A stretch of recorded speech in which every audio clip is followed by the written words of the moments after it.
അല്ല, ഇതിപ്പോ ഒരുപാട് ദൂരായല്ലോ. എടി, സിറ്റിയിൽ ജീവിച്ച ആരെങ്കിലും ഇതുപോലുള്ള സ്ഥലത്ത് വന്ന് ജീവിക്കോ? അല്ല നിനക്ക് വല്ല ഭ്രാന്തുണ്ടോ? അതായത് സിറ്റിയില് എല്ലാവർക്കും അയൽക്കാരുടെ കാര്യത്തിൽ വലിയ ഇൻട്രസ്റ്റാ. ഇവിടെ അങ്ങനെയല്ല. ആരും എന്നോട് ഒന്നും ചോദിക്കാൻ വരില്ല, ആരോടും മറുപടി പറയേണ്ട കാര്യവും ഇല്ല. ഈ ഒരു അവസ്ഥയില് ഒറ്റയ്ക്ക് താമസിക്കുന്നതാ പറ്റും. ഇവിടെ വാടകയും കുറവാ. മോളുടെ സ്കൂൾ ഫീസ് ഒക്കെ അടയ്ക്കാനുള്ളതല്ലേ. ഇവിടെ തന്നെയാ.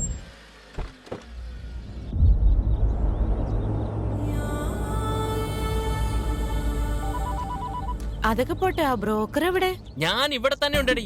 നിങ്ങൾ ആ സുബ്രഹ്മണ്യന്റെ കെട്ടിയോളെ കൂടെ ഒളിച്ചോടി പോയിന്ന് ഞാൻ സ്വപ്നം കണ്ടു. ഞാൻ അവളോടൊപ്പം പോകുന്നത് നീ സ്വപ്നം കണ്ടതിന് ഞാൻ എന്ത് ചെയ്യാനാ? എടി, ഇന്നത്തെ കാലത്ത് ആരും ഒളിച്ചോടി പോകുന്നില്ല. എല്ലാം അങ്ങോട്ടും ഇങ്ങോട്ടും അറിഞ്ഞോണ്ട് തന്നെ. നീ ഇങ്ങനെ എന്നെ പ്രാന്ത് പിടിപ്പിക്കാൻ നിന്നാലേ ഞാൻ കേസ് കൊടുക്കട്ടോ. ആ വരണം മേഡം. വന്നാട്ടെ വന്നാട്ടെ. ആരായിരുന്നു ഫോണില്? എന്റെ കെട്ടിയോളാ മേഡം. അവൾക്ക് സംശയരോഗ. പുറത്തിറങ്ങിയ സംശയം, ബാത്റൂം പോയ സംശയം. എന്ത് പറയാനാ മേഡം? അവളുടെ മുന്നിൽ വെച്ച് ടിവിയിലെ പെണ്ണുങ്ങളെ നോക്കിയ പോലും സംശയ. ജീവിതം കോഞ്ഞട്ടായി മേഡം. വീട്ടിലേക്ക് പോകുമ്പോ ജയിലിലേക്ക് പോകുന്ന ഫീലാ മേഡം. ഇപ്പോഴത്തെ ഭാര്യമാരെല്ലാരും ഇങ്ങനെയാ. ഭർത്താവ് ചെറുതായിട്ടൊന്ന് ദേഷ്യപ്പെട്ടാ മതി, ഉടനെ വനിതാ കമ്മീഷൻ മേഡം. നിങ്ങൾക്കും നിങ്ങളുടെ വനിതാ കമ്മീഷനും എന്റെ കൂപ്പ് കൈ. ആ പിന്നെ മേഡം, ഇതാണ് ഞാൻ പറഞ്ഞ വീട്. ഓണർ എന്നറിയാ ഇവിടെ ഉണ്ടാവില്ല. ഇനി മുതല് ഈ വീടിന്റെ ഓണർ നിങ്ങൾ തന്നെ ആയിരിക്കും. വീട് വിൽക്കാൻ പറ്റും?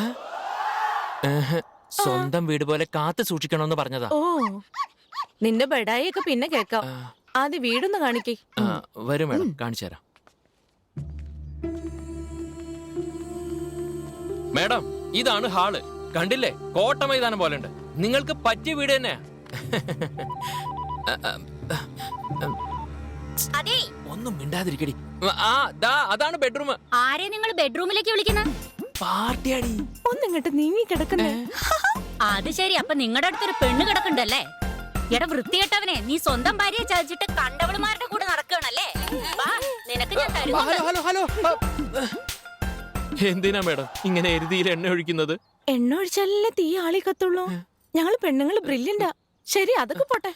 ഇതിനുമ്പ് ഈ വീട്ടിൽ ആരെങ്കിലും താമസം ഉണ്ടായിരുന്നോ? താമസം ഉണ്ടായിരുന്നോ? കാഞ്ചന, ചന്ദ്രമുഖി, ലിസ, നീ. നീ പറഞ്ഞത് മനുഷ്യന്റെ പേരാണോ അതോ പ്രേതത്തിന്റെ ആണോ? മനുഷ്യന്റെ പേര് തന്നെ മേഡം. ആ madam, madam madam madam madam, ഈ മുറിയില് ഓണറിന്റെ സാധനങ്ങളുണ്ട്. അത് മാത്രം തുറക്കാൻ പാടില്ല. ഞങ്ങൾക്ക് 3 പേർക്ക് ഇത് തന്നെ ധാരാളം. പിന്നെ അതെന്തിനാ? 3 പേരാരൊക്കെ മേഡം? റിയ, സോറോ, ഞാൻ. ഓ, റിയയും സോറോ എവിടെ? റിയ, സോറോ എവിടെ?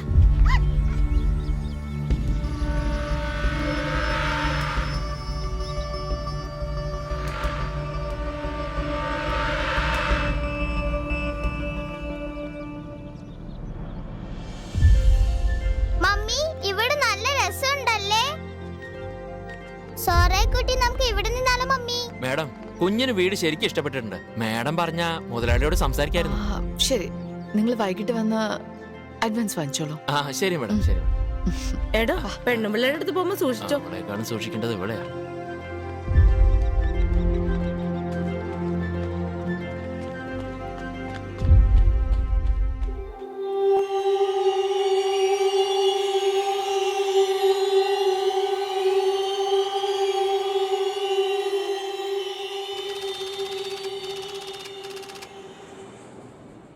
Congratulations sir. കുറഞ്ഞ സമയത്തിനുള്ളിൽ ഇത്രയും വലിയ കമ്പനിയുടെ മാനേജിംഗ് ഡയറക്ടറായി പ്രൊമോഷൻ നേടി. How do you feel about it? Well, what do I say? ഇതിന്റെ കേപ്പബിലിറ്റീസും എൻ്റെ ഹാർഡ് വർക്കും കണ്ടിട്ട് മാനേജ്മെന്റ് തന്ന റെസ്പോൺസിബിലിറ്റി ആയിട്ട് ഞാൻ കരുതുന്നു. But yes, I like to add, I will do my level best to live up to their expectations. നിങ്ങൾ ചെയർമാന്റെ മകളുമായി റിലേഷൻഷിപ്പിലായതുകൊണ്ടാണ് നിങ്ങൾക്ക് ഈ പദവി ലഭിച്ചെന്നൊരു റൂമർ ഉണ്ടല്ലോ. ഇതിനെക്കുറിച്ച് എന്താ പറയാനുള്ളത്? നിങ്ങളുടെ ഭാര്യ മകളും അതുകൊണ്ടാണ് നിങ്ങൾ വിട്ടുപോയെന്ന് എല്ലാവരും പറയുന്നുണ്ടല്ലോ. ഇതിനെക്കുറിച്ച് എന്ത് പറയുന്നു? Gentlemen, I rather not answer these questions. Thank you so much for coming. Please stay back for lunch. Will you? Partner rascals. Huh? This is the day I've waited all my life for. ഇതൊക്കെ സഞ്ജന കാരണമാണ്. അവളെ ഞാൻ വിടില്ല. Cool down, Arvind. People will say 100 things. എല്ലാം serious ആയിട്ട് എടുത്താൽ എങ്ങനെയാ? അല്ല ടീനർ, അങ്ങനെയല്ല. This has to stop. ഞാൻ എത്ര അകന്നു പോയാലും ഈ പ്രോബ്ലം എന്നെ വേട്ടയാടിക്കൊണ്ടിരിക്കുകയാണ്.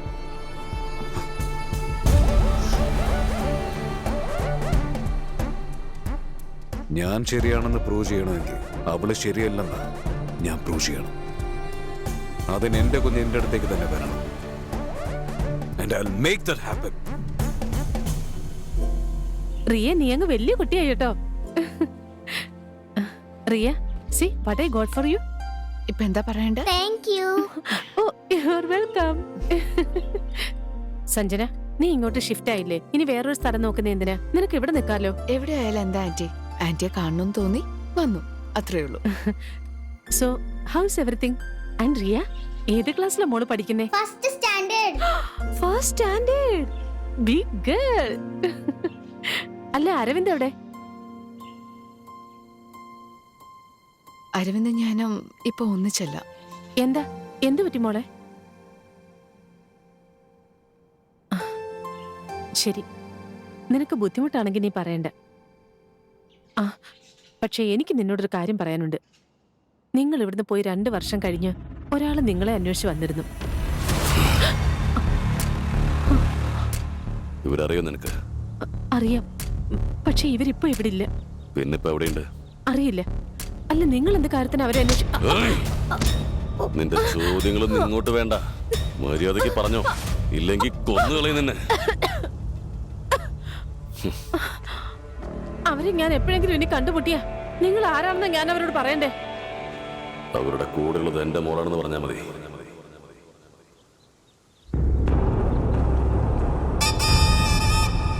അയാളുടെ പെരുമാറ്റം കണ്ടിട്ട് ഏതോ ഭ്രാന്താശുപത്രിയിൽ നിന്ന് രക്ഷപ്പെട്ട് വന്നതുപോലെ എനിക്ക് തോന്നിയത്. അതുകൊണ്ട് തന്നെ ഞാനതത്ര കാര്യമായിട്ട് എടുത്തില്ല. പക്ഷെ അത് കഴിഞ്ഞ് 2 ദിവസം കഴിഞ്ഞപ്പോൾ ടിവിയിൽ ഒരു ന്യൂസ് കണ്ടു. മാനസിക നില തകരാറിലായ ഒരു വ്യക്തി മാനസിക ആരോഗ്യ കേന്ദ്രത്തിൽ നിന്നും രക്ഷപ്പെട്ട് 2 പേരെ കൊലപ്പെടുത്തി സ്വന്തം വീട്ടിൽ വെച്ച് പെട്രോൾ ഒഴിച്ച് കത്തിച്ച സംഭവം ഞെട്ടലുളവാക്കിയിരിക്കുകയാണ്. പ്രതിക്കായി പോലീസ് തിരച്ചിൽ ഊർജിതമാക്കി. അത് കണ്ടു കഴിഞ്ഞപ്പോൾ എനിക്കെന്റെ മനസ്സിൽ തോന്നി ഇവിടെ നടന്ന കാര്യങ്ങളൊക്കെ നിങ്ങളെ അറിയിക്കണമെന്ന്. ഞാൻ കുറെ ട്രൈ ചെയ്ത് നോക്കി, പക്ഷെ നിങ്ങളുടെ ഫോൺ നമ്പർ കിട്ടിയില്ലേ. ആ സംഭവങ്ങളൊക്കെ കഴിഞ്ഞിട്ട് ഇപ്പൊ 2 വർഷമായി. പെട്ടെന്ന് നിന്നെ കണ്ടപ്പോ പറയണം തോന്നിയതുകൊണ്ട് പറഞ്ഞു. റിയ കുറച്ചുകൂടെ കഴിക്കുമോളെ. ശരി ആന്റി, കഴിക്ക്. ഞങ്ങൾ ഇറങ്ങാണേ.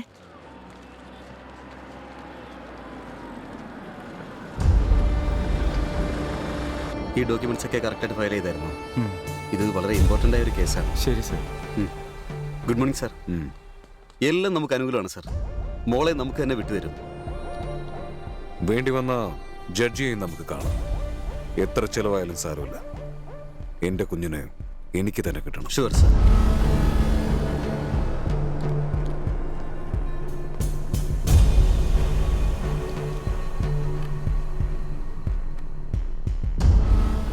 Case number 47/3, Arvind vs. Sanjana. Custody case of baby Riya Vasisht.